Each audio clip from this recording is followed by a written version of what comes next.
Hello and welcome back to the channel. So today, upon a viewer request, I'm going to show off my little knife collection. It's pretty small, nothing spectacular, but hopefully you'll find it interesting. So here we go. All right, so we'll start off with my everyday carry knives. Now these three knives are small in stature and they'll fit in your watch pocket of your jeans. This one is bigger, so I don't actually wear it every day, but when I'm off work, I will wear that one. These are more hidden, so I like those. Let me get into each one individually. This is my most worn everyday carry knife. Sorry for the condition, it needs cleaned up pretty good. It's obviously a Swiss Army knife, but it is a specific Swiss Army knife. It's called the Small Tinker. I think it's just the right size to fit in your watch pocket of your jeans. And it has just the amount of stuff I want. So obviously it's got two knives, as you can see. It has two little screwdriver tips, as well as a can opener and a bottle opener. And then one thing I like is it has a Phillips head screwdriver as well. So to me, that's just the perfect amount of stuff. And of course it has your tweezers and your toothpick as well. But it's a small knife, it has just the basics for what I want. And it's my #1 everyday carry knife. My #2 most worn everyday carry knife is more of a traditional style knife. Also fits in the watch pocket. Not the utility of the Swiss Army knife, just a more traditional knife. Has three knife blades. This particular one is a Queen steel, Queen steel from 1981. It's part of their rawhide stainless series. It's in really good shape, and it's my #2. Okay, my #3 worn pocket knife that will fit into the watch pocket everyday carry is this Congress knife. Now it's called a Congress knife because it has 6 blades. This is not an old knife. It's called Wild Turkey Cutlery Company. I bought it brand new a few years ago. But it is a pretty cool knife. And FYI, that's the type of knife, the Congress knife that Abraham Lincoln had in his pockets when he was assassinated. But anyway, pretty cool little knife. I don't wear it that often, but I do like to wear it occasionally. And then my other everyday carry knife is this Ontario Rat Model 1. Model 1 is just the bigger one. Model 2 would be a smaller size. This is the D2 carbon steel version. There's the comparison. It's obviously bigger. It wouldn't fit in the watch pocket. This is a very nice knife. Obviously, I've used it quite a bit. If you're wanting a top tier knife that would compare with, say, a Benchmade or a Spyderco knife, but it's going to be dramatically less money, this is the option for you. I'm not saying it's as good.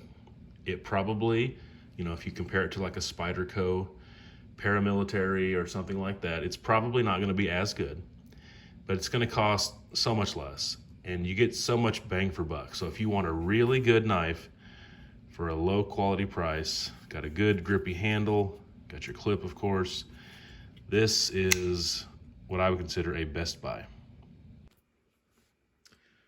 Okay, we'll leave a couple knives right there in the frame just for reference size.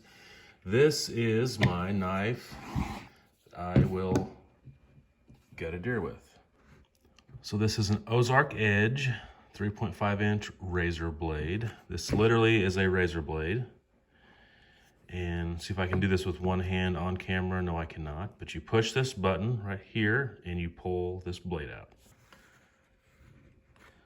Push this button, pull out the razor blade, and then it comes with extra blades. And then you can also buy an extra pack. So what I generally do when I'm harvesting a deer, cleaning it, field dressing it, I will use one of these because the razor blade cuts so clean, so sharp. When I'm done, I'll take out the blade, I'll throw it away, and then I'll put in the next one for the next year or the next deer. So I literally just use that to clean animals. Okay, next up, my fixed blade knives. And we'll go through them one by one. So actually I'll do these as a group. I have 4 of these fixed blade Morley knives. Some of these are stainless, and I think one of these is carbon. But you can get these knives for fairly cheap. Like if you want a solid fixed blade knife that's affordable and good quality, I would recommend Morley knives. You can get them in all these different colors, many more than what I'm showing here, and then some carbon steel, some stainless steel. They don't keep their edge a long time. You will have to sharpen them, but they're high quality for their price point, and they're good knives. So I'm a big fan of the Morley knives. They all come with these little plastic sheaths that hook onto your belt. Kind of an outdoorsy knife, but cheap and pretty cool. Okay, next is my Schrade Uncle Henry. They still make this knife today. This is an older one though, and it's in really good shape. Let me get it out of the sheath. So it comes with its own whetstone, as you see here, and then the knife itself, pretty cool knife. As you see, Uncle Henry from Schrade. Obviously, it's got a nice tang, nice construction. It's solid. This, I'm pretty sure, is imitation. It's not real, like deer antler or bone or anything like that. Got it's ergonomic in its feel. You know, it just feels good. Pretty cool knife. So it's my Schrade Uncle Henry. Okay, here is my last fixed blade knife, and you can see it's the biggest one. So this is not inexpensive. It's a Bowie knife, of course, but it is, can you see that? It's an Elk Ridge stainless knife. Very solid construction, you know, tang that goes all throughout. Ergonomic grip again. Thumb, you know, here for your thumb. It just really has a good feeling. This is a Bowie knife. So this is, you know, this is not an everyday carry, of course. This is something I'd wear if I was just hiking out in the woods and wanted to carry a big knife. I guess you could fight with it, but like back in the Civil War days, it was a fighting knife, but obviously I'm not gonna be doing that, but just a cool big knife. And who doesn't want a cool big knife? By the way, this is fairly cheap. It used to be. I'm not sure what the price is now, but this is not an expensive knife. You get it sharpened up good, it's actually pretty cool and an affordable knife. Okay, I've got a few randos here. Kind of a Swiss Army knife, but I believe it was made in Japan. A little beat up. This is a U.S. knife, U.S. Army knife, and here's a U.S. Army Reserve. Some type of, I'm not sure if that was promotional or if that's something they actually carry, probably promotional. And I've got an old camping knife, so let me get into these. Okay, these 2 Army knives. Once again, this little knife here, seen better days. And then this, I don't really have a lot of information about it. If you know what this is, let me know, but it's some kind of a Swiss Army knife. That the U.S. made, apparently. And in case you didn't know, that was a can opener. But yeah, just kind of a random little collection here. Okay, so this is my Swiss Army knife, Small Tinker. This is made in Japan, and it's not really a Swiss Army knife, obviously. But this is more of, when people think of Swiss Army knives, they probably think more of, you know, the giant ones with all the stuff in them. And that's what this is. It's just got a ton of stuff. And I don't want to pull it all out, but kind of an interesting piece. So my dad gave me this. It's a camping knife. It's pretty old. Let me get everything pulled out so you can see it. There you go. An old camping knife. Got your fork and your spoon, and then just, you know, some of your saws and your blades and your scissors and your corkscrew and your little screwdrivers and different things. Fake wood, I believe. This is also made in Japan, so interesting little tidbit. I'd like to figure out, like, if this thing has any value, I wouldn't mess with it. I'd leave it in the condition it's in. But if it doesn't have value, this would be a cool thing to refurbish, to bring it back to its original luster. Just be a neat project, but I probably won't. Okay, so got 2 spring assisted knives here, and then just another little flipper.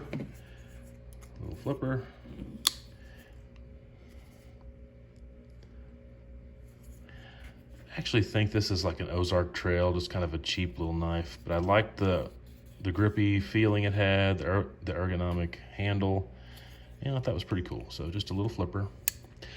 These 2 are spring assisted. At one time I bought like 50 spring assisted, probably Chinese cheap made knives on eBay. Sold most of them. I kept these 2. I just kind of liked them. The spring action works really good. This is a Wartech. Neat little curved handle there. Just a cool design all the way around. Oh, there it is, China. You got your little thing there for your thumb. It just feels really good in your hand. It's just pretty cool, but nothing spectacular about it. Definitely cheap. And then this is my favorite of the spring assisted knives that I bought. I actually took the clip off the side, and this is not one I would clip on, just kind of, I would conceal it, but it's got a cool camo pattern. Really grippy. The texture is very grippy, and then got a really good spring in it, and painted blade with the edge there, but probably my favorite spring assisted knife, you know. So pretty cool. Okay, so that's pretty much all the knives that I use. Actually would grab and just use. None of them are worth that much. They're all just pretty cheap. But I would actually use them aggressively, not even be worried about it. At one time I had a lot more knives. I sold a bunch of them. I've obviously got random knives here and there in my car, in my garage, in the house that I didn't show you. I've got a lot of box cutters and kitchen knives, of course, but that's my knife collection for the most part that I would use. I do have a few more though. I've got some in here and some in here that are more just collector's pieces. They're not really valuable because they're not in good condition, but I like the history behind them. I just like to think of how many people in different situations that people carried these, you know?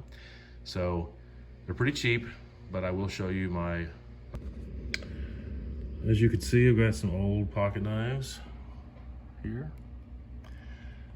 None of these are extremely valuable or anything, and they're all not in the greatest shape. That's how I got them for the price I did. At one time I was buying on eBay a lot, bidding, and I become addicted to this. So I forced myself to stop. So I'm no longer a knife collector. Like I said, sold off a lot, but I did keep some of these. So I'll go through these one by one. Okay, start here, this knife here. Now you're gonna notice a theme here. I'd like to try to get like a knife from every company. That was kind of my thing when I was collecting through eBay. Was I just wanted a knife that would represent every company. So this is a Cutmaster from Utica, New York. And it's kind of from the 60s. It's all stainless steel, including the handle. Nothing spectacular. Okay, here's an Uncle Henry by Schrade. I believe this one was made around 1973. Nothing spectacular. Just pretty cool old knife. Okay, this probably doesn't look like much. This is a Walden knife. Now, Walden and Schrade merged, but this knife is before that. It's before Schrade bought out Walden. And so this Walden knife can't be older than 1920 because Walden only existed between 1880 and 1920. So I have an old Walden before they merged with Schrade. Okay, this is a Queen City. If memory serves me correct, Queen City would later merge or turn into Queen Steel. And I have a couple Queen Steel knives, but this is a Queen City, so it's older. Queen City. And this Queen City, that name only existed between 1935 and 1945, so got some age to it. All right, this is a Camillus. Camillus is still around to this day, still making knives. I'm sure they've been bought out many times. This particular Camillus, I've narrowed it down between 1960 and 1976. So based on the tang, or not the tang, but based on that marking and everything somewhere between that time. So, Camillus. Okay, this is a Wolfert's and Company knife. That company existed between 1905 and 1944. Well, you can see it there, Wolfert's, but pretty cool little knife. By the way, none of these knives are in collector shape. That's how I was able to get them on eBay for next to nothing, but they're just cool collector's pieces to me. Okay, as you can see, this is a case knife. This is not an expensive case knife. This is on the very low end side. I wanted something case for my collection, but I knew I was gonna have to get something cheap. This is made in 1974, but very very easy to get knife. I think I paid like 12 bucks for it on eBay, but I do have a case. Okay, this is another Schrade. Got a broken blade there. This particular Schrade was made somewhere around World War I, maybe going all the way to 1947. It says here Schrade Cutco from Walden, New York. So, you know, they obviously had acquired Walden. They become one company, but this is an older Schrade because it says Schrade Cutco. So there you go.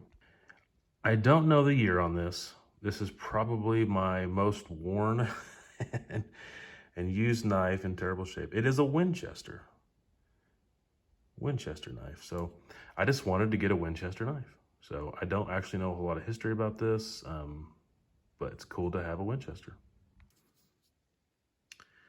I wanted something K-bar, so I bought this K-bar. And I believe this is made between, let's see, 1966 and 1982, I believe is what I found out. Nothing spectacular, and the end has been knocked off, maybe to be used as a screwdriver, I don't know, but it's an old K-bar. Okay, this is a Remington. So the firearm company Remington made this. This actually is pretty old. I looked it up. It's between 1924 and 1933. I paid $6 for it on eBay years ago, but pretty cool to have something that old and to have it Remington. I don't know if you can see that. Remington. But anyway, pretty cool. So if you have a knife collection, you have to have a buck knife. And this is a Buck 303, made between 1961 and 1985. And so, buck's still around today, of course, but just thought that was neat to have a buck in the collection. Also wanted to get an Imperial. So here's an Imperial. This is tough to get this year, but probably between 56 and 88. It's an old Imperial. This is a Richards Sheffield from England, probably made in the 50s or 60s.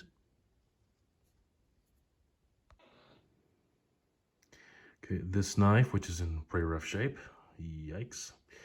This is a Robison, made between 1922 and 1939. So they were a famous knife company back then. I wanted to have a Robison. Okay, this is a Keen Cutter brand knife. Nothing spectacular. I did want to have one of these in my collection. Hard to narrow it down. It could be anywhere from 1870 to 1940. So that's not much of a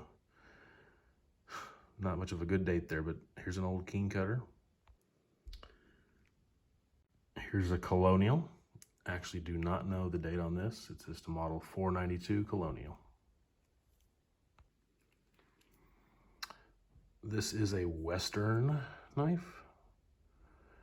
And I do not know a whole lot about it other than somebody used the crap out of this and resharpened it about 1 million times. I do know it's post 1961, but don't know for sure. But cool to have a Western knife in the collection. Okay, here's an old Craftsman. I think it's from the 60s, but old Craftsman, missing its little emblem there, but got a Craftsman. Having a hard time remembering what this is, but I believe it's a Germania knife, and these knives are only made from 1896 to 1938. I believe it's a Germania. Okay, this is a Richards Brothers and Sons, Richards with a Z, Richards Brothers and Sons, around 1920. It's an interesting knife. I don't know if I can pull this up. Made in Germany. It has a whale. Can I see that whale on there? It's kind of weird. Richards and Sons from Germany, 1920s. Okay, this is a Miller Brothers Meridian knife. Miller Brothers. The knife itself, I see nothing spectacular about it, but Miller Brothers went out of business in 1926. So this is between 1872 and 1926. So it's cool to have that in the collection. Okay, so this one's pretty cool. This is a Barnsley Brothers knife. Now this company only existed from 1898 to 1906. They ordered parts from Case out of New York, got their parts, and then kind of handcrafted their own knives. This knife company was from Monett, Missouri, which is close to where I live. So any of you that live around Monett, Missouri, this knife company from way back then was the reason you got a post office. I'm serious about that. Then Barnsley Brothers getting parts from Case and selling knives is why they put in a post office at Monett, which is probably why the town grew. These are not easy to find. When you do find them, they're not really that expensive, but it's pretty cool to have. So, and the other blade is broken off, unfortunately, but a Barnsley Brothers from Monett, Missouri, anywhere from 1898 to 1906. Okay, this is a W.H. Morley and Sons knife. This company went out of business in 1927, so it's got to be between 1913 and 1927. Okay, this knife is an Ulster, very similar to the one that my dad carried most of the time. And these knives are made between the 40s and 60s. Ulster. Okay, this actually right here is a pretty interesting one. This is a New York City Knife Company knife. These are actually pretty rare. So this one, let's see here, has the Hammer brand on it. And of course it is, New York Knife Company in Walden, New York. This one is probably between 1882 and 1931, somewhere in there. But the New York Knife Company knives are obviously old and they're kind of hard to get, so that's a pretty cool one. And I have one more New York Knife Company knife, probably the same era. This one's actually made of pearl instead of that resin or whatever that is. And there's your Hammer brand. There's your New York Knife Company Walden, so pretty cool. So this is a Cattaraugus, if I'm saying that correctly. It's a pattern 24. Honestly, the dates, I have no clue. It could be between anywhere from 1891 to 1963. These are highly collectible. I had more trouble trying to win an auction on eBay with this Cattaraugus than any other knife. I just wanted one Cattaraugus, so I wanted. And I had a ton of trouble. I always lost the bid at the last minute. They're known for being high quality knives, kind of like Case, but they are pretty cool. See if I can get that Cattaraugus. Anyway, one of my favorite old knives. This one's a little bit on the rare side as well. This is the American Knife Company from Winston, Connecticut. They were in business from 1919 to 1948. But pretty cool to have an American Knife Company from Winston, Connecticut knife. Pretty cool. Feels pretty solid too. And then last, another Queen Steel. This was from 1980, rawhide version. Actually do carry one of these, the one from 81. This one's slightly bigger, but pretty cool. Big fan of Queen Steel. So that's my little knife collection. Like I said, I stopped collecting years ago. It became a habit that I couldn't break, and I wanted to just spend money. And it was a rabbit hole that I did not want to go down anymore. So I stopped collecting, got rid of most of what I had, but I did keep some of these that I felt were pretty cool. And I've also did a lot of research and whittled it down, whether it's the ones I collect or whether are ones I use on a daily basis that I think will last me the rest of my life. But anyway, that's my collection. Until next time, take care.